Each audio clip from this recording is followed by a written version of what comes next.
Hello, this is Jay Mitchell, and we're back with another episode of Libertarian Uncensored podcast, going over all the posts in the Libertarian Uncensored subreddit. And first we've lost our right, Americans rejecting this two-party system from SAN.com, Straight Arrow News. That's was supposed by Far and Chimney, and yeah, I definitely think that's mostly just talk. I don't think the two-party system in the U.S. is anywhere close to ending, but I guess we'll just have to wait and see on that front. Then we have r/Libertarian Censored discussing grade of the U.S. Vice President's number 48, Mike Pence, and I said Donald Trump's VP and the governor of Indiana at the time of his election as VP. The sixth VP from Indiana is produced the most ones besides New York. As Thomas Marshall famously said a century prior, I'm from Indiana, the home of more first-rate, second-class men than any other state in the Union. Pence was the first VP to cast a tie-breaking vote as president and confirm a cabinet member when did so to confirm Betsy DeVos as Secretary of Education. His second tie-breaking vote was apparently to fund Planned Parenthood. Of course, you can't talk about Pence without bringing up his certifying of the 2020 U.S. post-election, where he famously went against the president's wishes and certified it. I personally would have been interested to see what would happen if he didn't certify it. Perhaps Speaker of the House Nancy Pelosi might have been served as acting president. Also gave a speech dedicated to Garfield the cat during his time in the House of Representatives. Final grade D, and that's my thoughts on him. Then, next we have Russian opposition leader Alexei Navalny dies in prison from NBCNews.com by Flimsy Out 5563, and I said, that's not good. Ultimately, I think that's why, you can't just be throwing your political opponents in prison. That's why I don't think any of the other prominent U.S. politicians are ever going to go to prison, but we'll talk about that later.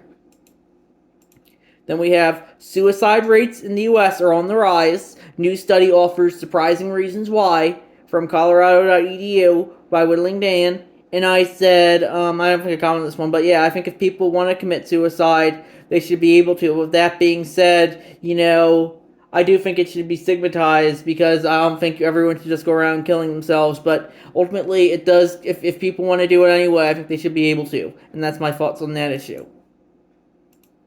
Then we have round 3 of Reddit versus the movie industry ends in yet another win for the social network site because the First Amendment didn't suddenly change overnight from PCGamer.com by FlimsyL5563.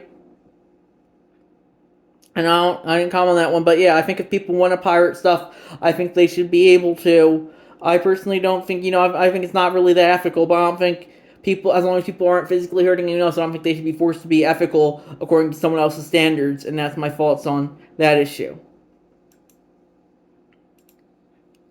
Then we have U.S. Congress's heavily solidarity of Israel can be seen from this pictures taken in the office talking about hypocrisy. They will essentially condemn a Palestinian member of Congress for displaying a Palestinian flag while they have zeros for displaying Israeli flags in Congress. And that's a cross post from the Palestine subreddit by Internet Silver 1.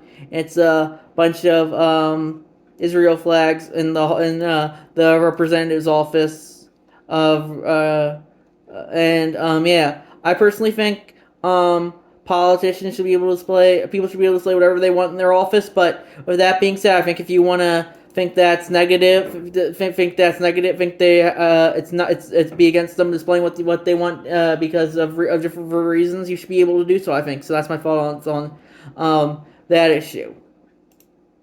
Then we have outlaw male genital mutilation from Silver 1, and that's a tweet from Bloodstained Men. Many parents hide the truth from their sons. They live in fear that their sons will find out what happened in the circumcision chamber. All the guilty parties are complicit in keeping the secret so that some men grow up without knowing the sensory organ of their penis was cut off. And it's a meme. It's the mother telling the son on the computer, I'm going to take away your computer if you don't stop following Bloodstained Men. And ultimately, I think circumcision is, I think you got a strong argument for both sides there. I think if people want to circumcise their kids, I think they have, you could argue they have a parental right to do so. But then again, the kids aren't, if the kids don't consent to it, then then you could have that argument as well. Ultimately, I think it's like with all the issues, it's whoever has the economic capital, social capital, and force to do what. So that's my thought on that issue. Then we have Israel sent Palestinian prisoner to tell Nasser Hospital to evacuate, then killed him when he left from the Intercept.com by Frosty Slowman. And I definitely agree that's not good because, ultimately, you shouldn't just be killing everyone. But sadly, with statism, and the church is responsible for a lot of deaths, especially when people are told that their state is infallible, and the other state is literally the not pretty much Nazis. Then we have Navalny is the perfect example of why they will never throw Trump, HRC, or any other high-ranking U.S. politician in prison. And that's a self-post that I made, and I said it's peak bad optics and can only help them look persecuted. I'm surprised he went as far as taking Trump's mugshot. And yeah, that's my thoughts there. Ultimately, I don't think we're going to see a president in prison anytime soon, or any other high-ranking politicians. But that being said, ultimately, it's only going to prove bad optics like it did for Navalny, and that's my thoughts there. Then we have r/Libertarian Censored discusses and grades the U.S. Vice President's number 49, Kamala Harris, and I said Joe Biden's VP and the current incumbent. Harris was a senator from California when she was elected as VP. Biden promised to run for a black woman, and even though Harris called him a segregationist during the 2020 Democratic Party primary debates, she was more than willing to accept the offer. And the first female to hold the office and the second non-white VP after Charles Curtis, and one of the few to be involved in an interracial marriage, though that didn't seem to impact her as much as it did Richard M. Johnson back during the 1830s. She cast the most tie-breaking votes as President of the Senate, mostly confirmed judges, breaking the old record set by John C. Calhoun nearly 2 centuries prior. Otherwise, it's pretty much just a diversity hire because the Democratic Party didn't allow itself to have a ticket consisting of 2 white men after 2004. And I found a great date. And that's them all. Have a happy President's Day on Monday. And also, speaking on that last part, I'm surprised HRC had Tim Kaine as your running mate in 2016. Your talk complaining about Trump is that he's racist, yet you choose a white man to be your VP. Cory Booker would have been the much more sensible choice from the purely idball perspective. And she could have had Cory and Yas go along with Pokemon Go to the polls. And that's my thoughts on that, yeah. Then, let's see what we have. Next we have, Justin Trudeau's slippery slope of gun control in Canada, and that's a YouTube video from the USCCA, and I didn't call on that one, but yeah, I definitely don't think Trudeau is good when it comes to gun control, and that's why you can't let the state do any gun control, because the state will never disarm itself, only those who it deems not worthy of the monopoly on force, and that's my thoughts on that issue.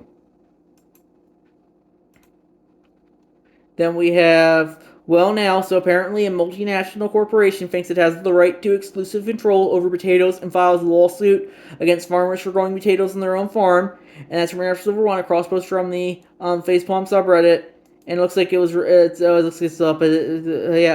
the Spectacle Index tweeted, business Pepsi has sued for Indian farmers $150,000 each for growing the type of potato used in the chips of its Lay's brand. And then Raleigh Mahone tweeted, what stage capitalism at when mass corporations sue poor people for growing food?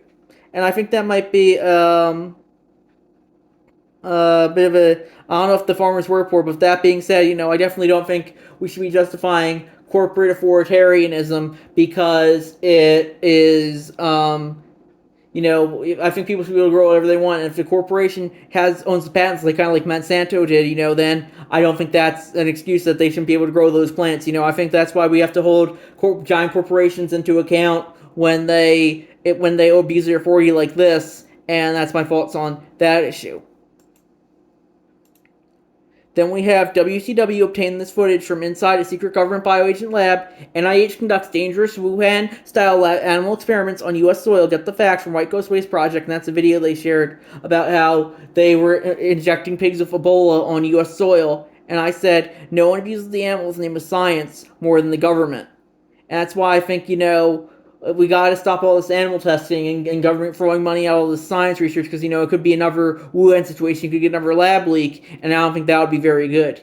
Ultimately, a lot of people hold up science as infallible when it is clearly fallible. But with that being said, I definitely don't think our taxpayer-funded money should go to science labs that do cruel experiments like this, and that's my thought on that issue. Then we have Air Canada must honor refund policy invented by airlines chatbot from ArsTechnica.com by Ninja Lover, and I didn't comment on that one, but I think that if the airline chatbot did say something and I do think it should be Air Canada should have to stick by it, and that's why I think increasingly, you can't have AI take all the jobs, because you still might have something like this where the AI says the wrong thing, and you have to abide by it. Then we have, as Biden ignores death in Gaza, the dark branded meme is unfunny and too real from TheGuardian.com by Bang He. And I said, love how this is being downvoted. You can't criticize Biden at all here without people coming after you for it. I think if you want to vote for Biden because you truly believe, Trump's that bad, I think you should be able to. With that being said, I do think you should still be willing to criticize Biden for his role in the Israel-Palestinian conflict and all the other foreign interventionism he does, in addition to his, how he's not all there and his economics are, not good either and contribute to a lot of inflation. So that's my thoughts on that issue. Then we have CPB's top doctor tried to order fentanyl lollipops for UN meeting, whistleblower says. And that's from NBCNews.com. And yeah, I definitely don't think that's good. Ultimately, I think if you want to get fentanyl lollipops, I think you should be able to. But that being said, I definitely do think, fentanyl lollipops probably should be stigmatized because they might result in a lot of death. But if that being said, if people want to get fentanyl lollipops or take fentanyl however they want, I think they should be able to. And that's my thoughts on that issue. Then we have Trump hawks $399 branded shoes at SneakerCon a day after a $355 million ruling against him from APNews.com by Donald Key. And I said, modern U.S. politics and culture in a nutshell, into the SpongeBob scene where he's walking alone at night and he says, somebody wants to sell me something, and then runs off. And that's how I feel like a lot of U.S. politics, Dems would, and Willpower 69 replied, yeah, Republicans are weird, ready to support a guy like Trump, but then someone needs help. And I said, agreed. Dems would never feel the need to sell you some merchandise. I linked to a page from the AOC shop about how her tax the rich sweatshirt is $858. So, that's pretty much politics for you. It's all a grift, and everyone wants to sell you something. That's why I think we just gotta get rid of it, and just let people run themselves. We don't need a government, because I think it's pretty much, as we've seen over the past decades or so, a few decades, it's all pretty much just a grift anyway. Then we have Egypt building a walled enclosure in Sinai for Rafah refugees. Photos suggest from TheGuardian.com by Frosty Slawman. And I don't think that's good. I think, Egypt should be able to build whatever wants on its own territory. But with that being said, I definitely do think, this is probably going to end up being mostly an open-air prison. And I don't think that would be very libertarian. Then we have Amazon argues that the National Labor Relations Board is unconstitutional, joining SpaceX and Trader Joe's. There is nothing in the Constitution that says corporations are people. The very concept and creation of corporations is the result of government intervention. That's from Commercial Silver One from AP News, across from the Social Democracy subreddit. And I definitely would agree with that. Ultimately, we need to combat corporate authoritarianism, but also we need to combat government authoritarianism. And I think, National Labor Relations Board might constitute government authoritarianism. That's my thoughts on that issue.